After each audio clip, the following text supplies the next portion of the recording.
We thought we had found our paradise. Alexander had walked away from his empire, and I had finally escaped the shadows of my past. Our wedding night was supposed to be the beginning of forever.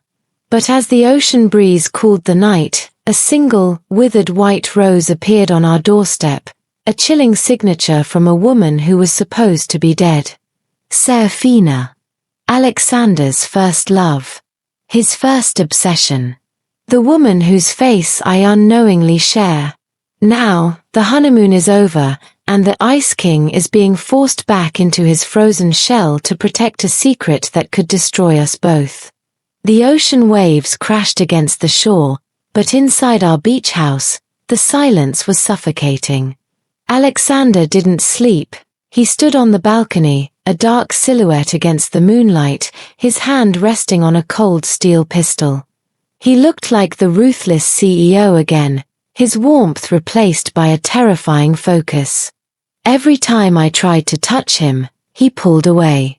"Go back to sleep, Elena," he whispered, his voice like gravel.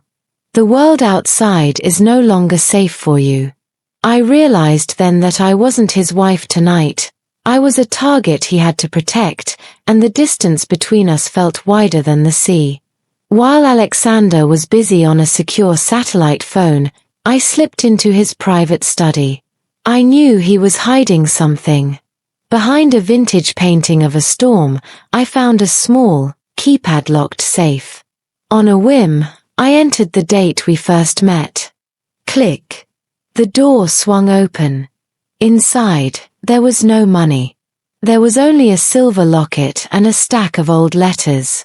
I opened the locket and felt the air leave my lungs. A woman stared back at me with my own eyes, my own smile, and my own hair. It was Seraphina. But beneath her photo was a date that proved Alexander had been watching me years before he ever accidentally met me in the office. Suddenly, the room was filled with the cloying, sweet smell of rotting roses. I turned to see Alexander standing in the doorway, his eyes dark with a mix of guilt and fury. "You weren't supposed to find that," he said, his voice dropping to a dangerous low. I held up the locket, my hand shaking. "You didn't save me because you loved me, Alexander. You saved me because I was a second chance to fix what you did to her. Am I just a replacement? An echo of a dead woman?" He walked toward me, trapping me against the desk. "She isn't dead, Elena. She's the one who sent that rose. And she's coming to take back the life I stole from her." By sunrise, the house was transformed. Armed guards in black suits patrolled the sand, and heavy iron shutters were bolted over our windows. Alexander had called Marcus and a full security detail. He wouldn't let me leave the room, not even to go to the kitchen. "It's for your safety," he kept repeating, but his eyes were cold. I felt the familiar weight of the golden cage settling around me again.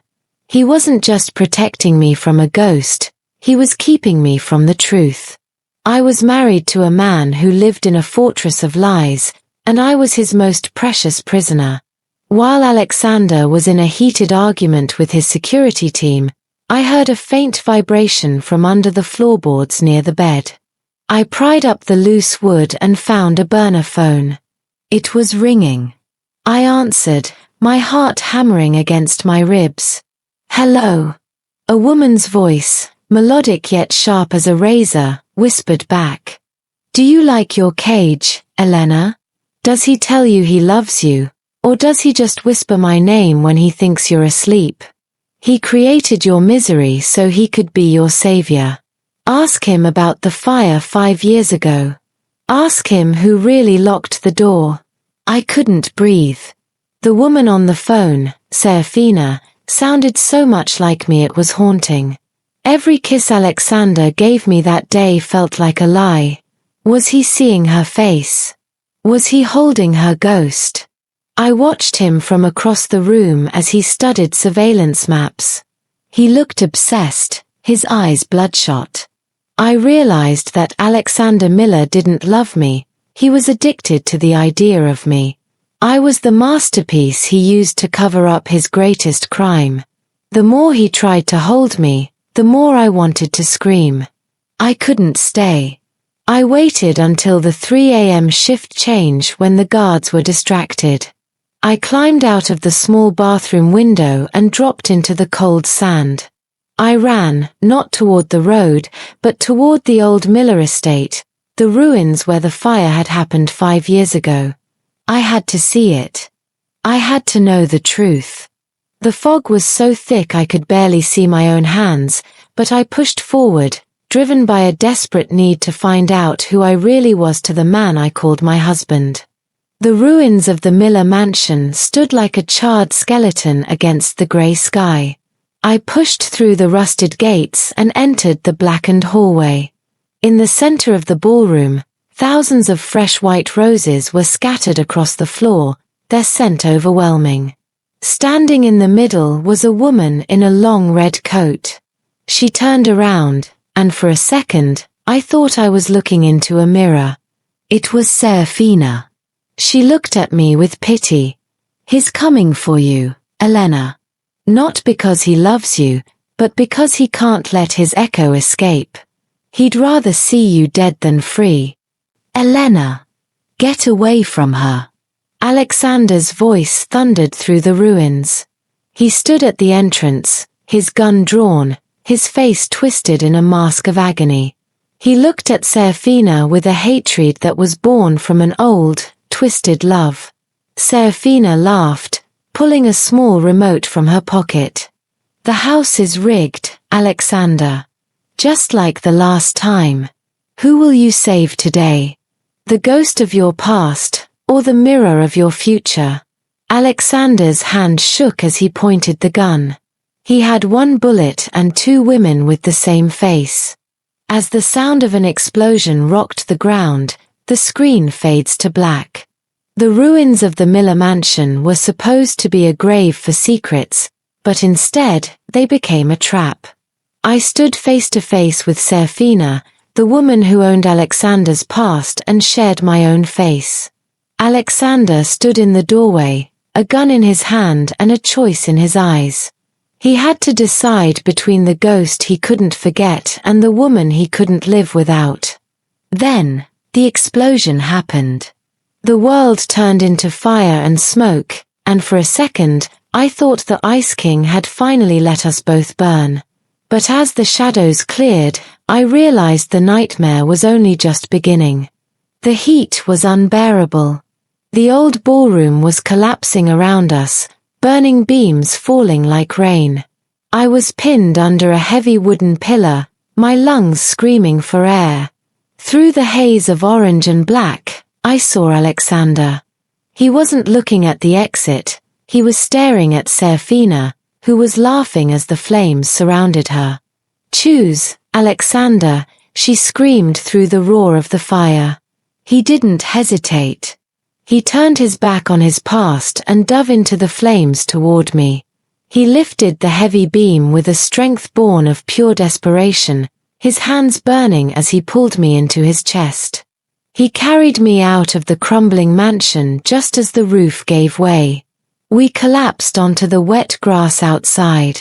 Alexander's expensive suit was scorched, and his hands were raw and bleeding, but he didn't look at his wounds. He cupped my face, his eyes searching mine with a terrifying intensity. "Are you hurt? Elena, look at me." I pushed him away, my heart cold despite the heat of the fire. "You let her stay in there, Alexander. You let her die, again." He grabbed my shoulders, his voice a low growl. "I didn't let her die. I chose you.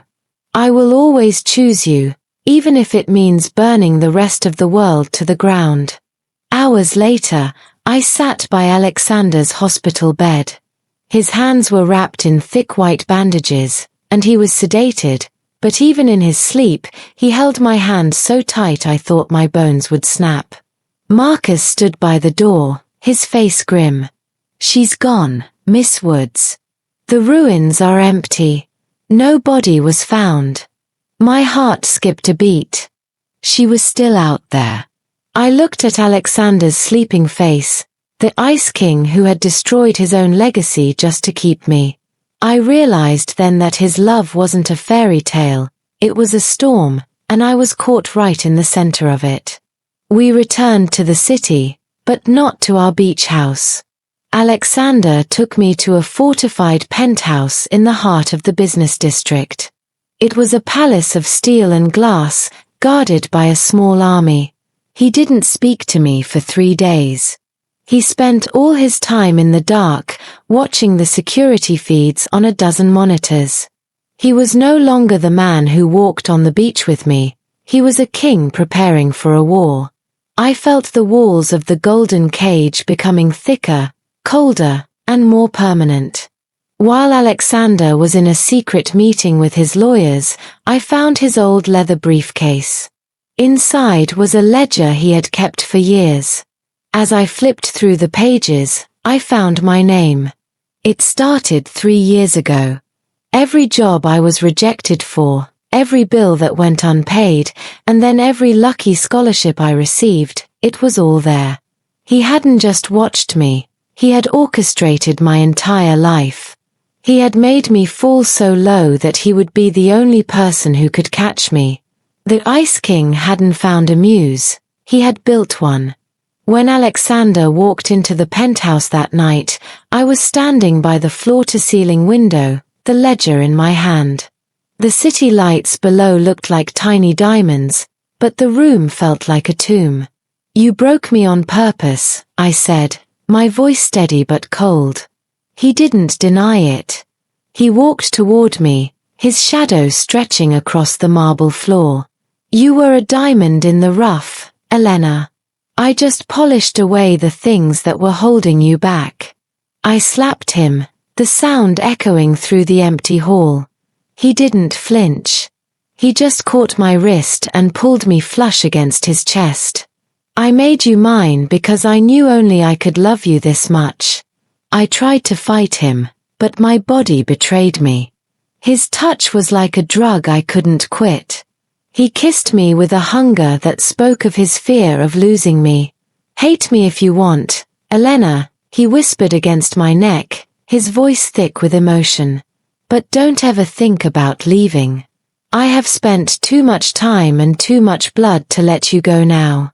In the darkness of the penthouse, surrounded by the cold city, I realized that I was no longer a ghost or an echo.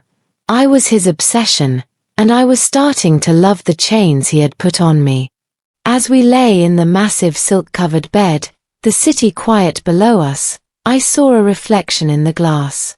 For a split second, a woman in a red coat was standing on the balcony of the opposite building, staring directly into our room. She held up a single red rose, vibrant, fresh, and beautiful. It wasn't a withered white rose anymore. It was a sign of a new, more dangerous game. Seraphina wasn't dead, she had just changed the rules.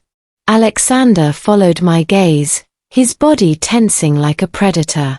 He didn't look afraid, he looked ready. He picked up his phone and made a single call. "It's time. Activate the sovereign protocol. I want the city locked down by morning." He turned to me, his eyes glowing with an icy resolve. "She thinks she can take you from me, Elena. But she forgot one thing. I don't just own this company. I own this city. And no one takes what is mine." As the sirens began to wail in the distance, I realized the war for my soul had only just begun. The fire at the mansion was supposed to be the end, but it was only a distraction. Alexander chose me over the ghost of his past, but the cost was high. Seraphina survived, and now she watches us from the shadows of the city.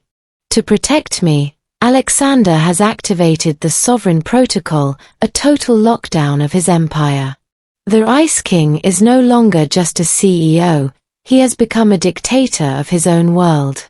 But as the city gates close, I'm starting to wonder, is he protecting me from the world, Or is he protecting his greatest lie from being discovered? By dawn, the city felt different. Every billboard owned by Miller International displayed a single message: security is our priority. But I knew the truth. Alexander's private security teams were on every street corner. Drones hovered above our penthouse, their red lights blinking like the eyes of a silent god. Alexander stood by the window, his suit jacket off, his sleeves rolled up.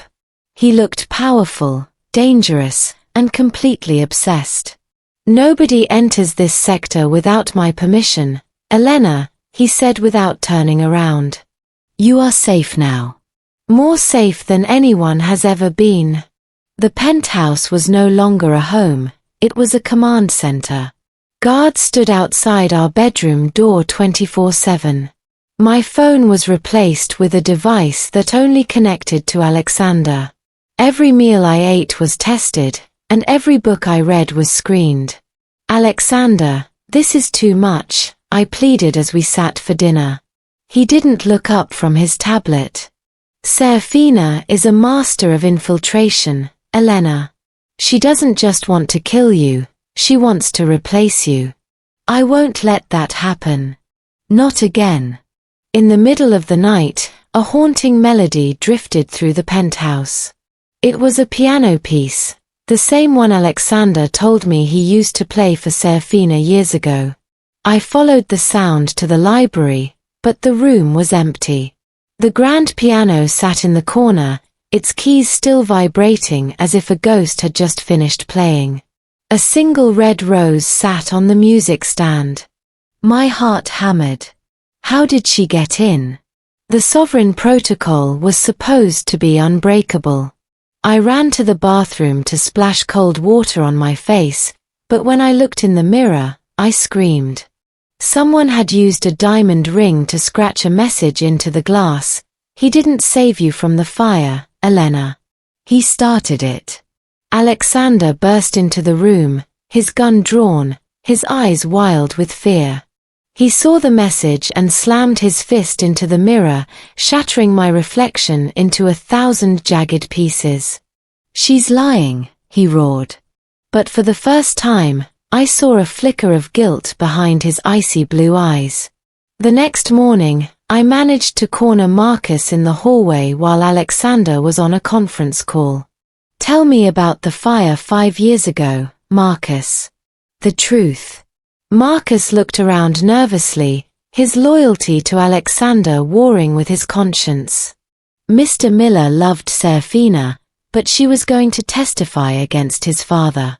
The fire, it was supposed to be a warning. It wasn't supposed to get out of control. I felt the floor tilt beneath me. Alexander didn't just fail to save her, his family had caused the tragedy. I walked into Alexander's office, the shattered pieces of my trust lying at my feet. He was looking at a map of the city, marking locations with red pins. "Did you know?" I asked, my voice a cold whisper. He stopped, his shoulders tensing. "The fire, it was my father's order. I tried to stop it, Elena. I swear." I stepped closer, my eyes burning with tears. "And me? Was I your way of fixing your father's mistake? Am I just a debt you're trying to pay back to a dead woman?" He turned around, and for the first time, the Ice King broke. Tears streamed down his face as he dropped to his knees, clutching the hem of my dress. "I was a coward then, Elena. I let my father rule me. But when I saw you, I saw a chance to be better. I didn't just choose you because you looked like her. I chose you because you had the courage I lacked." He buried his face in my lap, sobbing like a child. I realized then that his obsession wasn't just love, it was a desperate plea for redemption. Our emotional moment was cut short by a red alert flashing on every screen in the room. Breach in Sector 4. The private elevator began to ascend. Alexander stood up, his mask of steel returning instantly. He pushed me behind his desk and pulled out his weapon. The elevator doors opened, but it wasn't an assassin. It was a young girl, no more than 6 years old, wearing a red coat. She held a small envelope in her hand. "A lady told me to give this to the man who hides behind glass," she said softly. Alexander took the envelope with trembling hands. Inside was a single strand of dark hair and a photo of my mother's hospital room. On the back, a message was written in elegant script. "The sovereign protocol can protect a city, Alexander, but it can't protect a secret. Meet me where it all began, or I'll show Elena what's truly buried in the Miller family vault." Alexander looked at me, his eyes filled with a terrifying resolve. "Stay here, Elena. If I don't come back in an hour, run. Don't look back." He stepped into the elevator, leaving me alone in the silent palace of glass. The sovereign protocol failed. Seraphina didn't attack with guns or hackers. She attacked with a ghost, a little girl in a red coat, and a threat against the only family I have left. Alexander has gone to meet her, leaving me in this glass palace with a heart full of doubt. He told me to run if he didn't return, but how can I run from the man who owns my soul?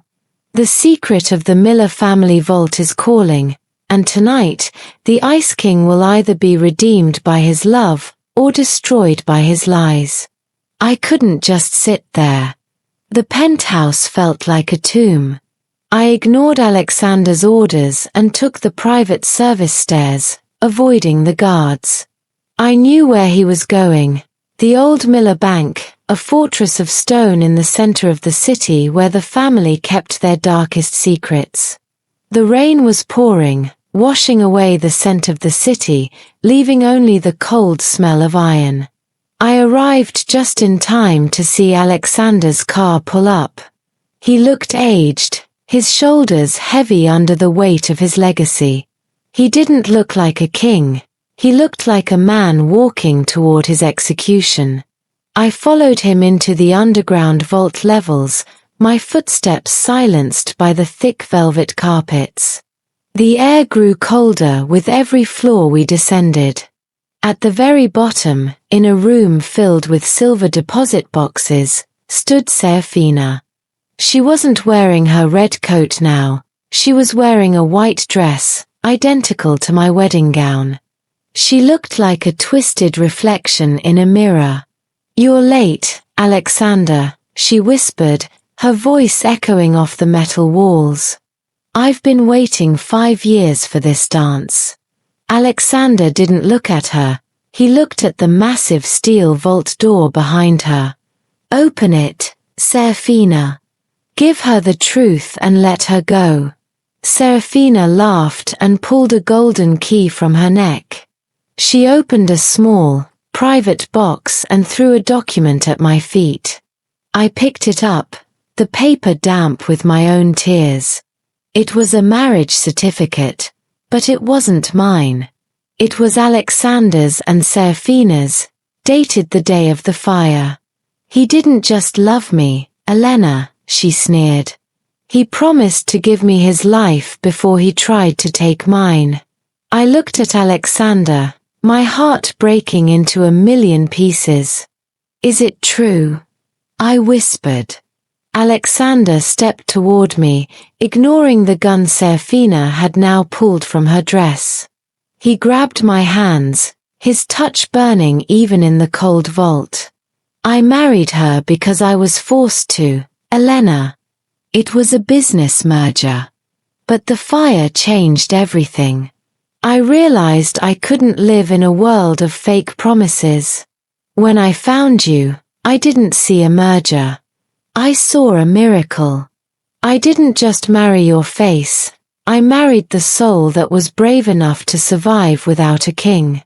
Seraphina screamed in rage, the sound of a woman who had lost her grip on reality. "You don't get to be happy."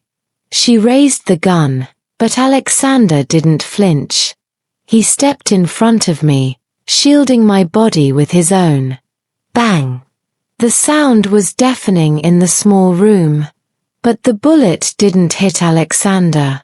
Marcus had appeared from the shadows, disarming Seraphina just in time. The bullet hit the steel vault, sparking like a dying star. In the chaos, Seraphina collapsed, sobbing into the pile of white roses she had brought with her. Alexander didn't wait for the police. He picked me up in his arms and carried me out of the vault, through the rain, and back to the car. He held me so tight I could feel his heartbeat hammering against my chest, a rhythm of pure, unadulterated love. We didn't go to the penthouse. He drove us back to the beach house, the place where the nightmare had started. The guards were gone. The shutters were open. The moonlight was dancing on the waves. Inside the house, Alexander knelt before me, not as a king, but as a man seeking forgiveness. He took off his ring and placed it on the table. I have lied, I have manipulated, and I have obsessed, he said, his voice breaking.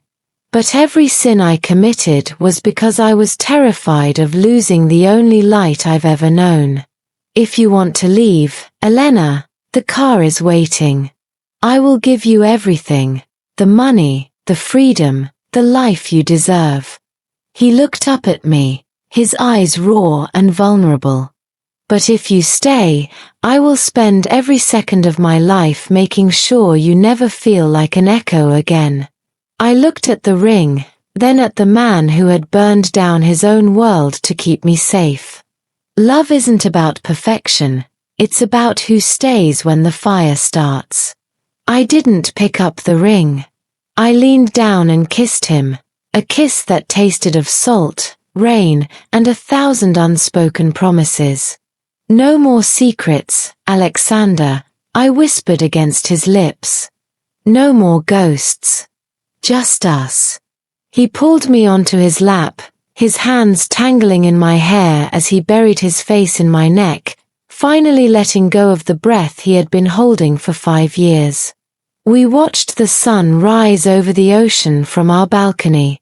The sovereign protocol had been deactivated. The city was waking up, but our world was just beginning. Alexander held me from behind, his chin resting on my shoulder. What happens now? I asked.